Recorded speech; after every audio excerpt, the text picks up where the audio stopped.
بسم اللہ الرحمن الرحیم۔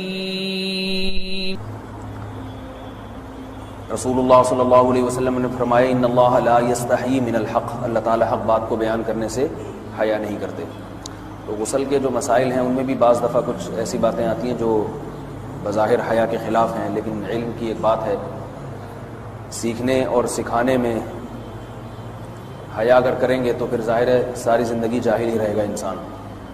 اور غسل کے مسائل سیکھنا اس لیے ضروری ہے کہ غسل جب فرض ہوتا ہے تو جب تک مکمل غسل نہ ہو آپ کی نماز ادا نہیں ہوتی۔ رسول اللہ صلی اللہ علیہ وسلم نے فرمایا الماء من الماء، حدیث ہے کہ غسل فرض ہوتا ہے خواہش نفس کے ساتھ جسم سے منی خارج ہونے سے۔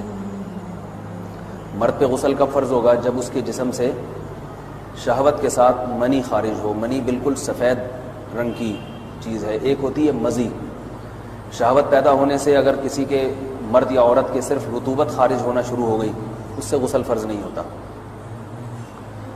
جب تک مکمل شہوت پوری نہیں ہو جاتی اور مادہ منویہ خارج نہیں ہو جاتا، چاہے احتلام کی صورت میں ہو یا کسی بھی طرح سے ہو۔ مردوں کے ساتھ چونکہ یہ بہت زیادہ ہوتا ہے نائٹ فال کی صورت میں، مردوں پر غسل کی یہ صورت بہت زیادہ فرض ہوتی ہے۔ جیسے ہی بلوغت ہوتی ہے تو احتلام شروع ہو جاتا ہے، ہفتے میں 1 دفعہ 2 دفعہ 3 دفعہ، بعض نوجوانوں کو روزانہ بھی 2 دفعہ ہوتا ہے، جبکہ خواتین میں یہ والے غسل کی صورت بہت ہی کم ہوتی ہے کہ ان کو نائٹ فال ہو یا اس طرح سے غسل فرض ہو۔ ہزاروں میں کسی ایک عورت کے ساتھ ایسا ہوتا ہے۔ ایک صورت تو یہ ہے غسل فرض ہونے کی۔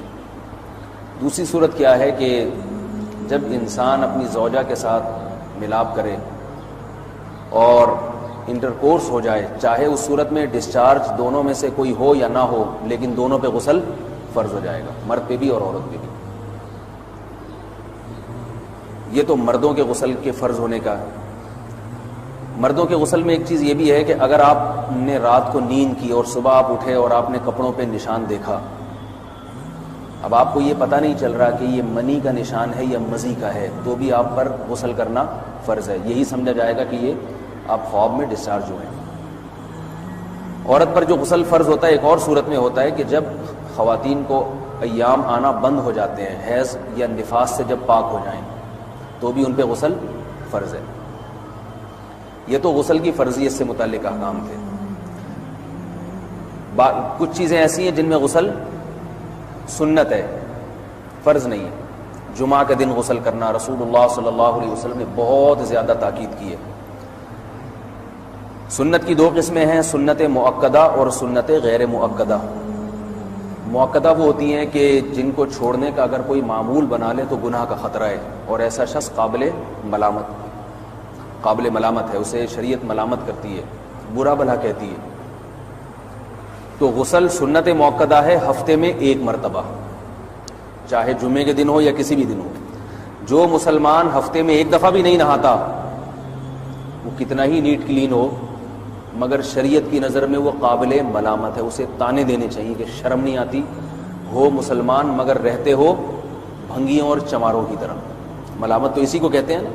اس کی دلیل رسول اللہ صلی اللہ علیہ وسلم نے فرمایا، صحیح حدیث ہے، حق علی کل مسلم ان یغتسل کل اسبوع مرۃ، کہ ہر مسلمان پر لازم ہے کہ وہ ہفتے میں کم از کم 1 مرتبہ غسل کرے۔ ہر مسلمان پر لازم ہے، چاہے اس پہ غسل فرض نہ بھی ہو۔ اور کس دن بہتر ہے؟ جمعہ کے دن۔ نبی صلی اللہ علیہ وسلم نے حکم دیا ہے کہ جمعے کے دن غسل کیا جائے۔ امام احمد ابن حنبل کا مذہب یہ ہے کہ جمعے کے دن غسل کرنا واجب ہے، صرف سنت نہیں ہے بلکہ واجب ہے، لیکن جمہور کا مذہب یہ ہے کہ سنت عمل ہے۔ غیر مسلم جب اسلام قبول کرتا ہے تو اس وقت بھی اس کے لیے غسل کرنا سنت ہے۔ جب ہم مردے کو نہلاتے ہیں تو جو مردے کو نہلائے اس کے لیے بھی خود غسل کرنا افضل ہے، سنت عمل ہے۔ عید کے دن غسل کرنا سنت عمل ہے۔ تو یہ وہ تمام مواقع ہیں جن میں غسل کرنا رسول اللہ صلی اللہ علیہ وسلم کی سنت ہے۔ غسل کا طریقہ کیا ہے؟ غسل میں 3 چیزیں فرض ہیں، منہ بھر کے قلی کرنا، ناک میں پانی ڈالنا کہ ناک کی جو نرم جگہ ہے یہ اچھی طرح تر ہو جائے، اور پورے جسم پہ ایک مرتبہ پانی بہا دینا کہ جسم میں بال کے برابر جگہ بھی خشک نہ رہے. یہ تو ہے فرض، یعنی یہ کام کسی نے کسی بھی طرح سے کر لیا تو غسل ادا ہو جائے گا، چاہے اس کی نیت غسل کی تھی یا نہیں تھی. کوئی آدمی چلتا ہوا جا رہا ہے، پھسل کے تالاب میں گر گیا، پورے غوطے کھا کے باہر نکلا، کلی کر لے اور ناک میں پانی ڈال لے تو غسل اس کا ادا ہو جائے گا. البتہ چونکہ نیت نہیں تھی لہذا غسل کا ثواب نہیں ملے گا، ثواب نیت کے بغیر نہیں ملتا انسان. دلائل اس کے الگ موضوع ہے کہ اس کی دلیل کیا ہے کہ بغیر نیت کے بھی غسل ہو جاتا ہے، لیکن میں نے بتایا دلائل کا سیشن نہیں ہے، اس میں پھر بات لمبی ہو جائے گی. تو یہ تو ہے فرض، پورے جسم پہ پانی بہانا کلی اور ناک میں پانی. سنت طریقہ کیا ہے؟ رسول اللہ صلی اللہ علیہ وسلم غسل کیسے کرتے تھے؟ سنت طریقہ جس پہ جو اختیار کرنا چاہیے وہ طریقہ یہ ہے کہ جب آپ غسل کے لیے بیٹھیں تو سب سے پہلے وہ جگہ دھوئیں جہاں نجاست اور ناپاکی لگی ہوئی ہے. نائٹ فال ہوا، کسی کو احتلام ہوا تو جہاں جہاں گندگی لگی ہے پہلے اس جگہ کو دھوئیں، استنجا کریں، شرمگاہ کو دھوئیں اچھی طرح. سمجھ رہے ہیں بات کو؟ اس کے بعد ہاتھ دھوئیں اور مکمل وضو کریں جیسے ہم عام حالات میں وضو کرتے ہیں. مکمل وضو کرنے کے بعد دائیں کندھے پہ پانی ڈالا، لیفٹ سائڈ پہ پانی ڈالا. پہلے زمانے میں تو چلو سے غسل ہوتا تھا، ہاتھ دھو لیے تو اب چلو سے پانی لے کے یہاں ڈالا جا رہا ہے، چلو سے پانی لے کے یہاں ڈالا جا رہا ہے، پورے جسم پہ ملا جا رہا ہے، اور چلو سے پانی لے کے 3 دفعہ سر پہ ڈالا جا رہا ہے. تو آج کل چلو ولو تو ہے نہیں، شاور کے نیچے جا کے کھڑے ہو جاتے ہیں، تو اس میں یہ کہ شاور کھولے اس میں کھڑے ہو جائیں، سارے چلو اس میں خود بخود ہی ہو جائیں گے، پورے جسم پہ پانی بہہ جائے گا. نبی صلی اللہ علیہ وسلم کے دور میں یہ جدید چیزیں نہیں تھیں، شیمپو اور صابن. تو آپ صلی اللہ علیہ وسلم بیری کے پتوں سے غسل کی ترغیب دیا کرتے تھے. بیری کے پتوں کو اگر پانی میں پکایا جائے تو پانی میں میل کچیل صاف کرنے کی صلاحیت بہت بڑھ جاتی ہے. ہمارے زمانے میں اس تکلف کی ضرورت نہیں ہے، صابن ملتے ہیں اس سے نہایا کریں. بہرحال کہنے کا مقصد یہ آپ لوگوں سے، تو یہ سنت طریقے سے غسل ہو جائے گا آپ کا.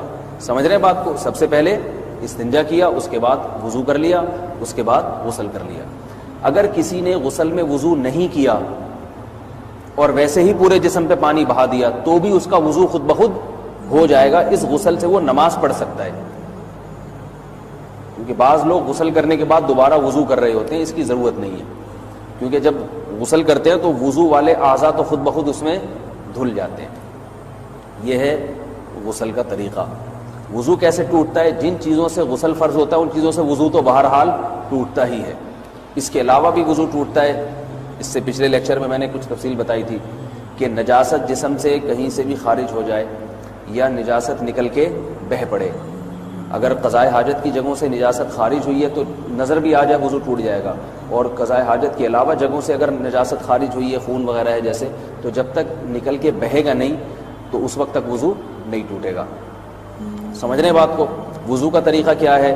سب سے پہلے دونوں ہاتھوں کو دھویا جائے، 3 دفعہ کلی کی جائے، مسواک کی جائے، 3 دفعہ ناک میں پانی ڈالا جائے، پھر پورے چہرے کو پیشانی، یہ جو ہے جہاں سے پیشانی ہماری شروع ہو رہی ہے اور تھوڑی کے نیچے، تھوڑی جہاں ختم ہو رہی ہے، اور ایک کان کی لو سے دوسرے کان کی لو تک 4 اعضاء ہیں وضو میں دھونا فرض ہیں. 1 چہرہ، نمبر 2 بازو، نمبر 3 سر کا مسا، چوتھائی سر، اور نمبر 4 پاؤں کو دھونا. اس کی دلیل قرآن مجید کی مشہور آیت ہے فَاغْسِلُوا وُجُوهَكُمْ وَأَيْدِيَكُمْ إِلَى الْمَرَافِقِ. اللہ فرماتے ہیں ایمان والو جب نماز کا ارادہ ہو تو اپنے چہروں کو اور اپنے ہاتھوں کو دھو، سر کا مسا کرو اور پاؤں کو ٹخنوں سمیت دھو. دھونے کا حکم ہے قرآن مجید میں. البتہ سر کے بارے میں یہ نہیں ہے پورے سر کا مسا کرو، بلکہ آ رہا ہے وَامْسَحُوا بِرُؤُوسِكُمْ. با کا لفظ ہے، با آتی ہے تبعیض کے لیے کہ سر کے بعض حصے کا مسا. اب بعض حصے کا قرآن حدیث میں کہیں تذکرہ نہیں ہے، تو اس میں فقہاء کرام کے اجتہادات ہیں. امام شافعی فرماتے ہیں تھوڑا سا بھی ٹچ کر لیا سر کو ہو جائے گا. امام ابو حنیفہ فرماتے ہیں نہیں، کم از کم 1/4 کا ہونا ضروری ہے. سب کے اپنے اپنے دلائل ہیں، ان دلائل میں میں نہیں جاتا. فقہ حنفی کو جو فالو کرنے والے ہیں تو ان کو چاہیے کم از کم 1/4 سر کا مسا، یہ فرض ہونے کے لیے ضروری. مگر سنت کیا ہے؟ پورے سر کا مسا. نبی صلی اللہ علیہ وسلم دونوں ہاتھوں کو بھگو کے پورے سر کا مسا کرتے تھے ایسے. سمجھ رہے بات کو؟ اور مسا کے جو یہ ٹیکنیکل طریقے ہیں کہ آپ یوں پہلے انگلی بنائیں، پھر یوں لے کر جائیں، پھر یوں گھما کے لائیں، پھر یوں، یہ ٹیکنیکل طریقے حدیث سے ثابت نہیں. مسا کا طریقہ کیا ہے؟ بھیگا ہوا ہاتھ لے کے ایسے پورے سر کو ہو گیا. پھر حدیث میں یہ بھی ہے کہ یوں لے جاؤ اور یہ بھی ہے کہ دو واپس بھی لے کر آؤ، دونوں طرح سے ثابت ہے. تو ایسے بھی کر سکتے ہیں کہ یوں لے جائیں اور ایسے بھی کر سکتے ہیں لے کے جائیں اور پھر واپس بھی لے آئیں، دونوں طریقے جائز ہیں. لیکن کم از کم سنت اتنی ہے کہ پورے سر کا مسح ہونا چاہیے. بعض لوگوں کو شو مارنے کا شوق ہوتا ہے، اگر وہ واپس لائیں تو بال ان کے خراب ہو جاتے ہیں، کہتے ہیں یار یہ پھر مسئلہ خراب ہو جائے گا. تو پھر ایسے لوگ صرف یوں ہی لے جائیں کافی ہے. افضل تو یہ کہ یوں بھی لے یوں بھی لے جائیں، دونوں طرح سے صحیح ہے. بہرحال دونوں حدیث سے ثابت ہیں. سمجھ رہے ہیں بات کو. اور یہاں ایک اہم مسئلہ بتا دوں، قرآن مجید نے پاؤں کو دھونے کا حکم دیا ہے، پاؤں پہ مسح کرنے کا حکم نہیں دیا. اور حدیث میں خفین پر مسح کرنے کا حکم ہے. تو قرآن اور حدیث کو فقہا نے جمع کیا ہے. لہذا وہ موزے جن میں آسانی سے پاؤں دھوئے جا سکتے ہیں ان میں چاروں ائمہ کے نزدیک پاؤں پہ مسح کرنا جائز نہیں. سعودی عرب میں جو بعض سلفی حضرات اور یہاں ہمارے ہاں بھی اہل حدیث حضرات نے عام موزوں پر بھی جو مسح کی ایک روایت ڈال دی ہے، اسلاف میں، تابعین، تبع تابعین میں اور چاروں ائمہ کے مذاہب میں اس کا ثبوت نہیں ملتا. اگر اسلاف میں کوئی قائل بھی ہے تو ایک شاذ قول، اکا دکا قول ملتا ہے، ورنہ یہ ائمہ اربعہ کے مذہب کے خلاف ہے. اور جو احادیث جو نقل ہوتی ہیں صحیح سند کے ساتھ ان کے بھی خلاف اور قرآن کی آیت کے بھی خلاف ہے. اس لیے کسی نے عام ساکس پہ اگر مسح کر لیا، جو عام طور پہ آفس پہن کے جاتے ہیں لوگ، اس میں تو پاؤں آپ اگر ساکس کو پانی کے نیچے رکھیں پورا پاؤں دھل جائے گا آرام سے. تو وہاں کیا ہو رہا ہے کہ قرآن مجید کے حکم کی مخالفت لازم آ رہی ہے، آپ پاؤں دھو نہیں رہے. تو اس لیے ہم یہ سمجھتے ہیں کہ اس صورت میں نماز ادا نہیں ہوگی. سعودی عرب میں بعض سلفی حضرات نماز پڑھاتے ہیں، وہ ایسے ہی کرتے ہیں کہ عام ساکس پہ مسح کر کے نماز پڑھا لیتے ہیں. تو فتویٰ اسی پر ہے کہ ان کی اگر کسی کو یقین ہے کہ اس نے عام ساکس پہ مسح کر کے نماز پڑھائی ہے تو اس کے پیچھے نماز ادا نہیں ہوگی، کیونکہ قرآن کے مطابق اس کا وضو ہوا ہی نہیں ہے. صدیوں تک کوئی بھی اس قول کا قائل نہیں رہا ہے کہ عام ساکس پہ بھی مسح ہو جاتا ہے. یہ ابن تیمیہ رحمہ اللہ تعالیٰ 7ویں صدی میں اس کے قائل تھے، اور تابعین میں اکا دکا قول ملتے ہیں اس کے، لیکن شاذ قول ہیں، مرجوح قول ہیں جن پر امت نے فتویٰ نہیں دیا. اور اب سعودی عرب میں بعض سلفی حضرات اس کے قائل ہیں. ہمارے ہاں اہل حدیث حضرات بھی چونکہ اکثر سعودی عرب کے سلفی حضرات ہی کو فالو کرتے ہیں تو انہوں نے بھی وہیں سے یہ فتویٰ لیا ہے. لیکن ائمہ اربعہ کے مذہب میں اور دلائل کے لحاظ سے دیکھا جائے تو یہ مذہب کمزور ہے. قرآن نے پاؤں کو دھونے کا حکم دیا، آپ دھوئیں گے پاؤں جب تک دھونا ممکن ہے. چمڑے کے موزے ہیں ان کو دھونا ممکن نہیں ہے اتارے بغیر، لہذا ان موزوں کے اوپر مسح ہو جائے گا. تو اس سے قرآن پر بھی عمل ہو جائے گا اور حدیث پر بھی عمل ہو جائے گا. اس لیے ائمہ اربعہ نے جو قرآن و حدیث کو سمجھ کے جو فیصلہ کیا ہے اس پہ چلنا ہمارے لیے زیادہ مفید ہے بنسبت آج کل کے جو علماء ہیں ان کی اپنی ذاتی آراء پر. اس لیے یہ بھی ایک موضوع سے متعلق